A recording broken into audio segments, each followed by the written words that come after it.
meron 포기하고 싶은 꿈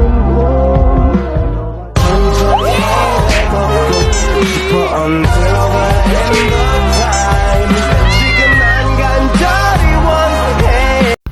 Hi guys, for today's video we're gonna install Windows 10. So first, click install now. Now press the I don't have a product key and select Windows 10 Pro. Now click I accept the license term and next, and pick the second one. Now delete all of this.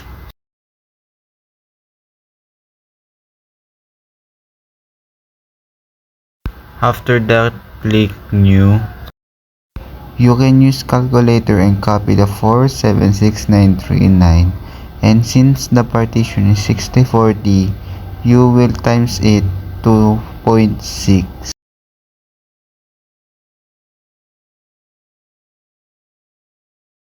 After that, go to drive 0 and click new and apply it. After it, you go format it, then next. Now to speed up the process, press shift then F10 and type task mgr.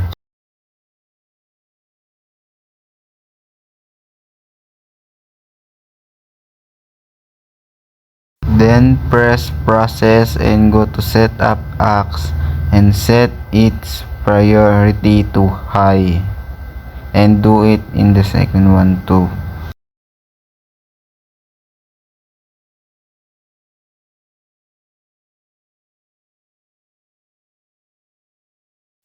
Now let's wait until it's done.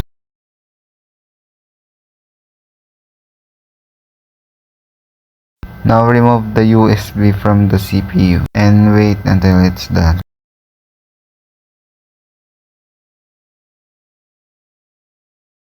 Once you're here, click customize, then click next.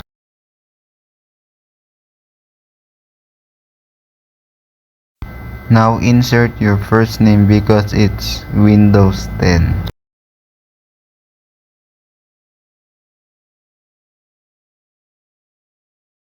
Now put back the USB and go to files.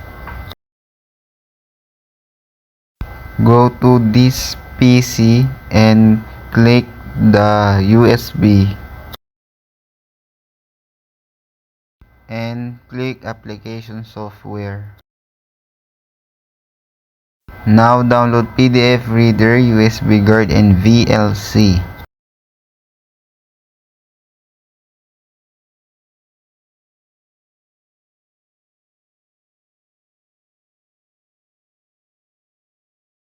After that, go to right click this PC and properties and go change its name.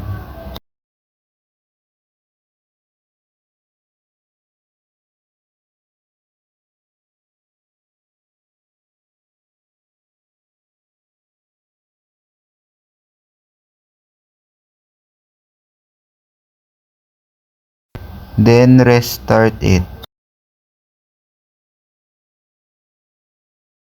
After that, go to the folder and go to this PC and right click it, then go to properties and check if your name is on the computer. After you check it, let's go change the time. Now let's go to this time and right click it and adjust date and time. Click the time zone and change it to Taipei.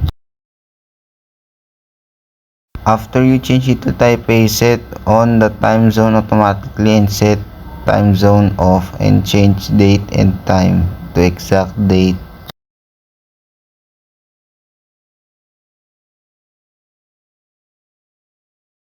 And that's all for Windows 10, and next we're gonna install the server. Now we're gonna install the Windows Server 2012.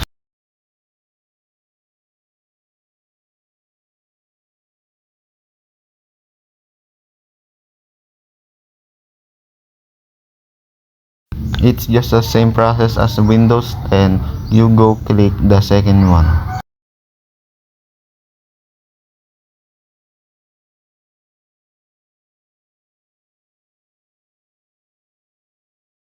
Click the I don't have a license term.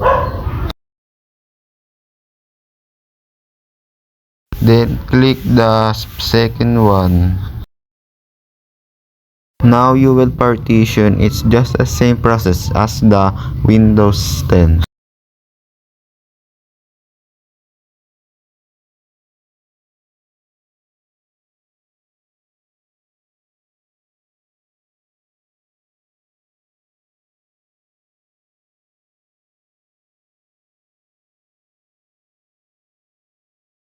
Now press the partition 5 and format it.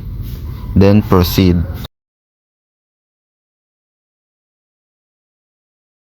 Now press again the shift and F10, then type task mgr.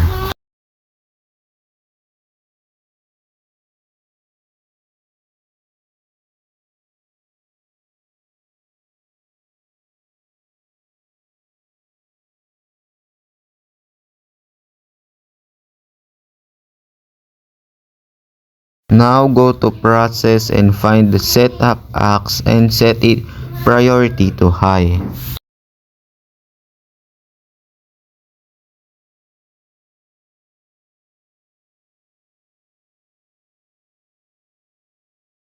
After that, you go wait.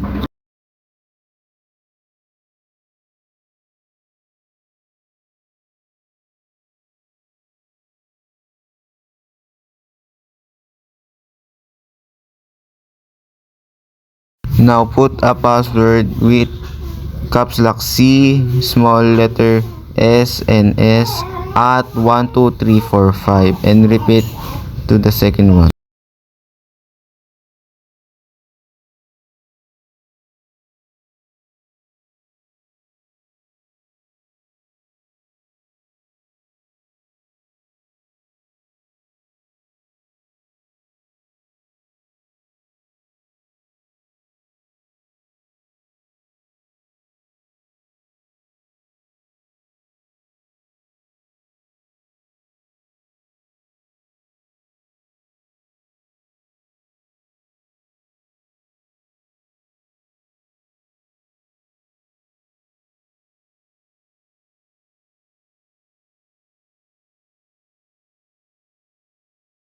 After that, go to the files and go to the USB and download the apps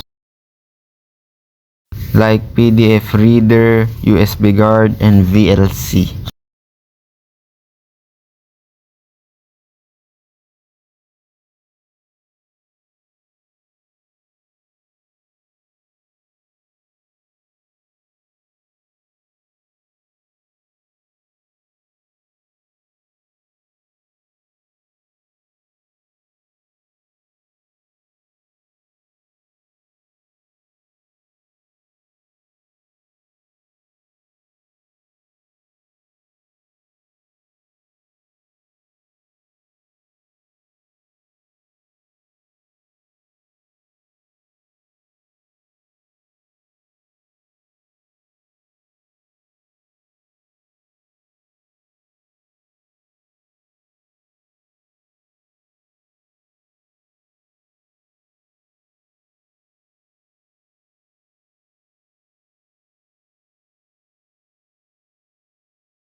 After that, go and change the computer name into your last name.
After you change it, go to right click this time and go to adjust date and time, and change it to Taipei, and adjust the date and time to the exact date.